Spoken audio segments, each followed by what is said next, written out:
जय माता दी।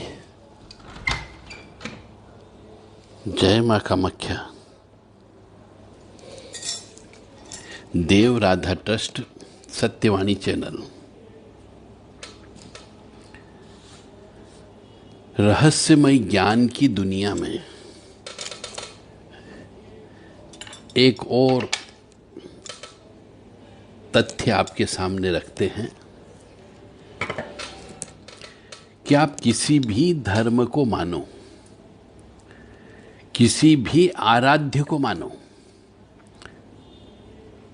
या कोई इष्ट देवता हो या न हो, कोई इष्ट देवता को आप मानो या न मानो, आपके किसी परिवार के सदस्य के जीवन में यदि कठिनाइयां हैं, यदि आपके परिवार के किसी सदस्य के जीवन में दुख है और अपार दुख है, या रोग है,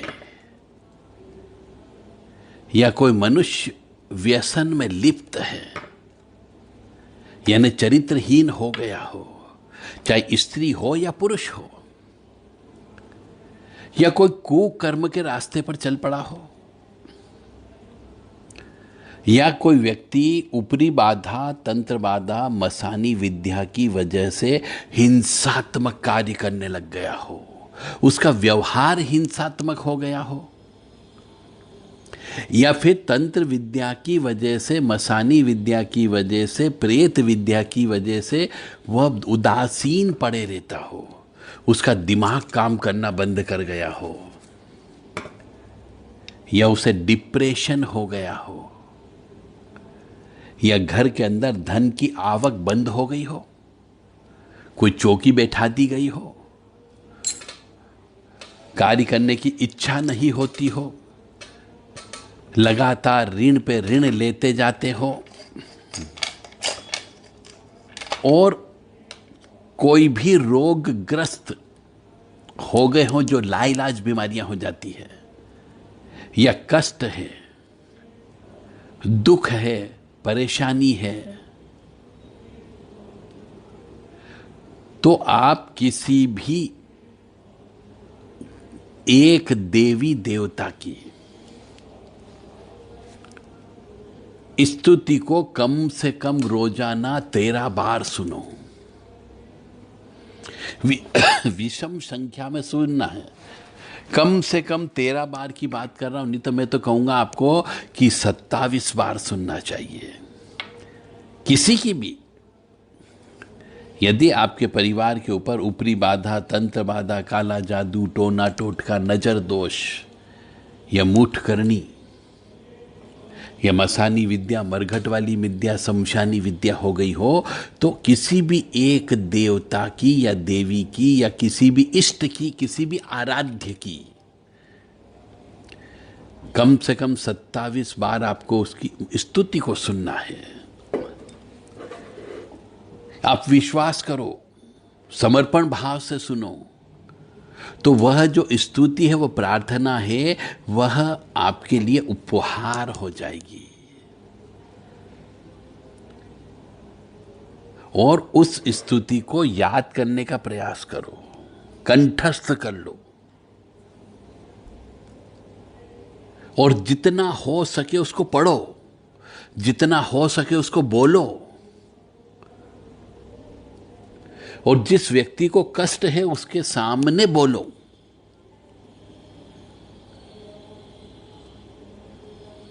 और अपने हृदय के मध्य में उस शक्ति को विराजमान कर लो, और फिर उसको बोलना प्रारंभ करो कि मैं नहीं बोल रहा, वह शक्ति बोल रही है। बस परमेश्वर, ईश्वर, परमपिता, परमात्मा परम दयालु है, उसकी शरण में चले जाओ, और उसकी शरण में ही कृपा होगी। किसी भी ओघड़ अघोरी बाबा के चक्कर में मत फंसो, ये किसी गुरुओं के चक्कर में मत फंसो, किसी महाराज के चक्कर में मत फंसो,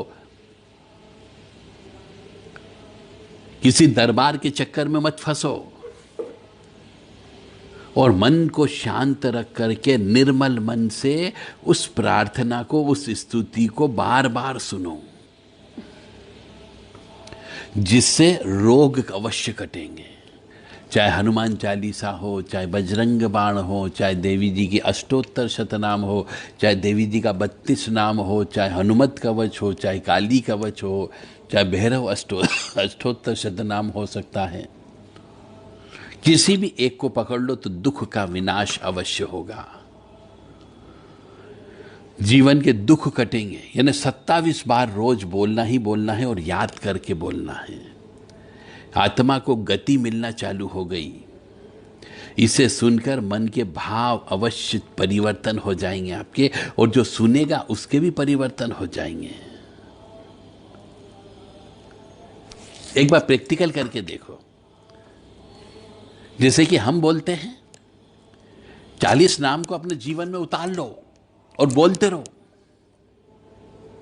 ओम श्रीमन महागणाधिपते नमः, ओम उमा महेश्वराभ्यो नमः, ओम शचि पुरंदराभ्यो नमः, ओम वाणी हिरण्यगर्भाभ्यो नमः, ओम लक्ष्मी नारायणाभ्यो नमः, ओम कुल देवताभ्यो नमः, ओम इष्ट देवताभ्यो नमः, ओम ग्राम देवताभ्यो नमः, ओम स्थान देवताभ्यो नमः, ओम स्थापित देवताभ्यो नमः, ओम सर्वेभ्यो देवेभ्यो नमः, ओम सर्वेभ्यो तीर्थेभ्यो नमः, ओम सर्वेभ्यो ब्राह्मणेभ्यो नमः, ओम सर्वेभ्यो ऋषिभ्यो नमः, ओम सर्वेभ्यो सिद्धाय नमः, ओम नवग्रह देवताभ्यो नमः, ओम वास्तु देवताभ्यो नमः, ओम गुरुभ्यो नमः, ओम मातपितृचन कमलेभ्यो नमः, ओम पितृभ्यो नमः, ओम चतुष्षष्टि योगिनी देवेभ्यो नमः, ओम षोडश मातृका देवेभ्यो नमः, ओम सप्तघत मातृका देवेभ्यो नमः, ओम सप्त सागरेभ्यो नमः, ओम सप्त ऋषिभ्यो नमः, ओम सप्त नदीभ्यो नमः, ओम छम क्षेत्रपालाय नमः, ओम बम भैरवाय नमः, क्रीं कालिकाय नमः, हम हनुमते नमः, ओम क्लीं कृष्णाय नमः, ओम नमो भगवते वासुदेवाय, ओम नमो नारायणाय, ओम लक्ष्मी नारायणाय नमो नमः, ओम ब्रह्मणे नमः, ओम विष्णवे नमः, ओम महेश्वराय नमः, ओम रुद्राय नमः, ओम परमात्मने नमः, ओम परम तत्वाय नमः। बस इतने में तो काम हो गया। कितनी देर लगी? 1 मिनट। तो यदि आप ये चीज बार बार उस पीड़ित व्यक्ति के सामने बोलोगे तो इन सब शक्तियों का प्रभाव उसके हृदय पे, उसके मन मस्तिष्क पे अवश्य पड़ेगा, और आपके भी पड़ेगा, घर में भी पड़ेगा। प्रैक्टिकल करो, निश्चित तौर से फायदा होगा। अगर ये इतनी नाम नहीं, ये नाम है, बोल सकते हो। ओम दुर्गा दुर्गति शमनी दुर्गा पद्मिनी वाणी दुर्गम छेदनी दुर्ग सान्नी दुर्गनाशिनी दुर्गतोधानी दुर्ग नियंत्री दुर्गमाबहा दुर्गम ज्ञानदा दुर्गा दैत्यलोक दवानला दुर्गमा दुर्गमा लोका दुर्गमा स्वरूपिनी दुर्गमार्पदा दुर्गम विद्या दुर्गमाशिदा दुर्गम ज्ञान सस्तान दुर्गमध्यान वासिनी दुर्गमोहा दुर्गमगा दुर्गमा स्वरूपिनी दुर्गमा सुसंत्री दुर्गमायुधानी दुर्मांगी दुर्मता दुर्गम्या दुर्मेश्वरी दुर्ग भीमा दुर्भामा दुर्बाधुधारिणी। ये भी बोल सकते हो।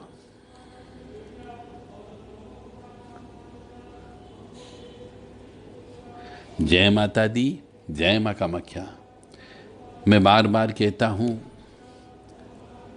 कि मासिक धर्म के नियम का पालन करो।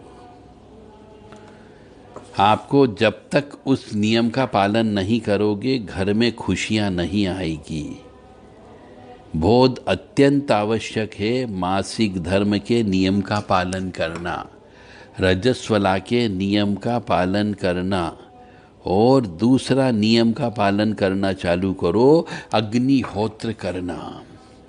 रोजाना जो हमने 40 नाम दिए उनके नाम से अग्नि के अंदर हवन करना चालू करो। घर की सब दुख दर्द व्याधियां सब खत्म हो जाएगी। सब मिलकर के करो। पीड़ित व्यक्ति तो करे ही करे, आपकी दिशा चेंज हो जाएगी, दशा चेंज हो जाएगी, धन की आवक आने लग जाएगी। प्रैक्टिकल करके देखो।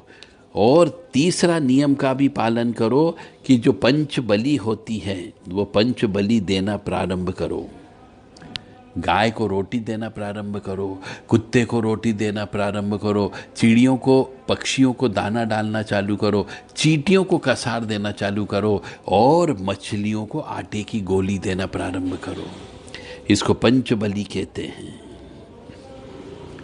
और अगला विशेष है, स्त्रियों का सम्मान करना प्रारंभ करो ताकि आपके जीवन में किसी भी देवी शक्ति की कृपा प्राप्त होना चालू हो जाए।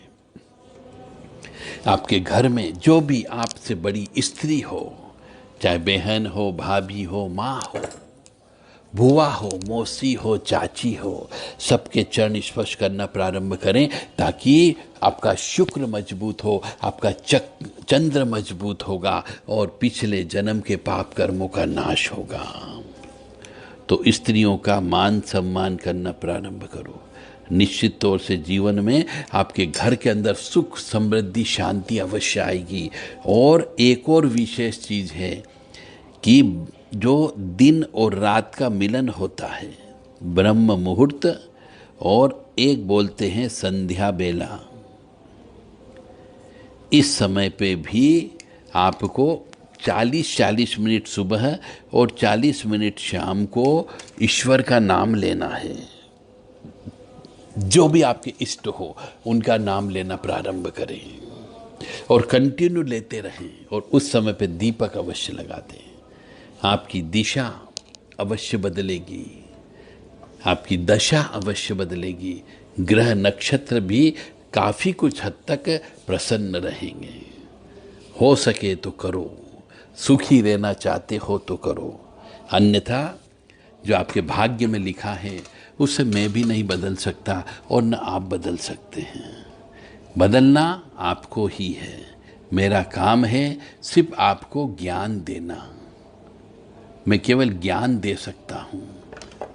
आप ज्ञान को लेना या नहीं लेना और लेने के बाद जीवन में प्रयोग करना या नहीं करना, यह आपके ऊपर निर्भर करता है। मैं अपना धर्म निभा रहा हूँ। माँ भगवती के चरणों में और परमपिता परमात्मा के चरणों में बारंबार हम आपको दुखों से निवृत्ति के लिए प्रार्थना करते हैं। जटाट विगल जजल प्रवाह पावितस्थले गलेवलंबलंबितं भुजंग तुंग मालिकां डमड्डमड्डमड्डमन्नाड्डवड्डमर्वयं चकार चंड तांडवं तनोतु न शिव शिवम्। जटाकटाह सभ्रमण्डनं निलिम्ब निर्जरी विलोल वीचि वल्लरी विराजमान मूर्धनि धगद धगद धगद जलल्ललाट पट्ट पावके किशोर चंद्रशेखरे रति प्रतिक्षणं मम धराधरेन्द्र नंदिनी विलास बंधु बंधुरा श्रद्धिगंत संतति प्रमोदमान मानसे कृपा कटाक्ष धोरणी निरुद्ध दुर्धरापदि कृचि दिगंबरे मनो विनोद में तु वस्तुनि। जटाभुजंग पिंगल स्फुरत् फणामणि प्रभा कदम्ब कुमकुम द्रवलिप्त दिव्य धूमुखे मदांध सिंदूर स्फुरत् गुत्तरीय मेदुरे मनो विनोद अद्भुतं बिभर्तु भूत भर्तरि सहस्रलोचन प्रभस्य शेषलेख शेखरं प्रसून धूलि धोरणी विदूसरांगदीपितभु भुजंग राजमालया निबद्ध जात जूटक श्रिये चिराय जायतं चकोर बंधुशेखरम्। ललाट चड्डलद्दल धनंजय स्फुलिंगवा निपीत पंचसायकं नमन् निलिम्पनायकं सुधामयूखलेखया विराजमान शेखरम्। महाकपाली संपदे शिरो जटालमस्तुन।